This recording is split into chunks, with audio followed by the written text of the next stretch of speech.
जय हिंद।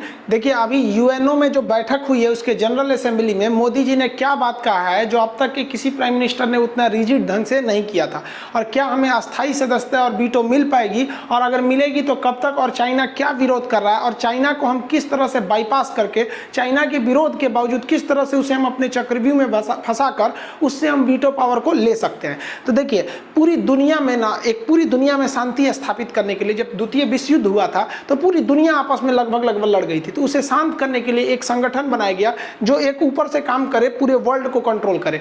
इसमें मुख्य भूमिका रूजवेल्ट की थी, जो उस समय अमेरिका के राष्ट्रपति हुआ करते थे। उन्होंने क्या किया, एक यूएनओ जो पहले से एक 1920 से चलते आ रहा था लीग ऑफ नेशन, उसी को मॉडिफाई करके एक यूनाइटेड नेशन ऑर्गेनाइजेशन यूएनओ की स्थापना किया, जिसे हम लोग शॉर्टकट में भले यूएनओ कहते हैं, शॉर्टकट में अगर यूएन भी बोलेगा तो आप समझिएगा कि यूएनओ की बात कर रहा है। इसकी स्थापना जो हुई वो न्यूयॉर्क का एक आइलैंड है जिसका नाम है मैनहट्टन आइलैंड, वहीं पे हुई थी 24 अक्टूबर 1945 को। अभी तक में इसके 193 सदस्य हो चुके हैं। दक्षिणी सूडान 2011 में इसका सबसे नया सदस्य बना है, तो अभी इसमें 193 सदस्य हैं। इसकी जो सबसे बड़ी सभा होती है उसे कहते हैं जनरल असेंबली। इसे विश्व का लघु संसद के नाम से जाना जाता है। इसके टोटल 6 अंग है, लेकिन इस वीडियो में हम केवल एक अंग की चर्चा करेंगे जो सबसे महत्वपूर्ण है, जिसे कहते हैं हम लोग सिक्योरिटी काउंसिल।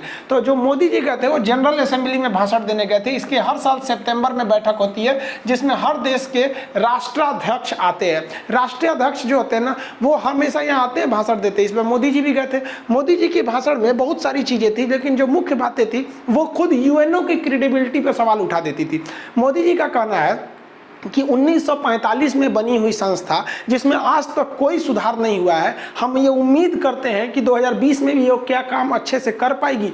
इसका कुछ एग्जाम्पल उन्होंने दिया कि पूरी दुनिया जो पिछले 8 से 9 महीने से लड़ रही है कोरोना पेंडेमिक में, इसमें यूएनओ ने क्या कर लिया, कुछ नहीं किया। इनका इशारा था कि डब्ल्यूएचओ ने शुरुआत में तो चाइना का ही फेवर किया। अगर डब्ल्यूएचओ सचेत रहता तो आज दुनिया का ये हाल नहीं हुआ रहता। दुनिया में आतंकवाद है, जिस देश में आतंकवाद है वो देश खुद ही लड़ता है। यूएनओ कहाँ तक उसे मैनेज करता है? क्या यूएनओ कश्मीर में आके आतंकवाद हमारा सॉल्व करता है? क्या यूएनओ छत्तीसगढ़ के नक्सलियों को समाप्त करता है? माली, सोमालिया, यहाँ तक में तो सोमालिया में देखेंगे तो लुटेरे भरे हुए हैं सब। कहाँ तक यूएनओ इससे लड़ पाता है? इसमें कुछ नहीं कर पाता यूएनओ। इसलिए यूएनओ में एक रिफॉर्म की जरूरत है। इनका एक कहना था कि एक आपसी युद्ध में या फिर आतंकवादी हमले से जो मासूम लोग बेघर होते हैं, जो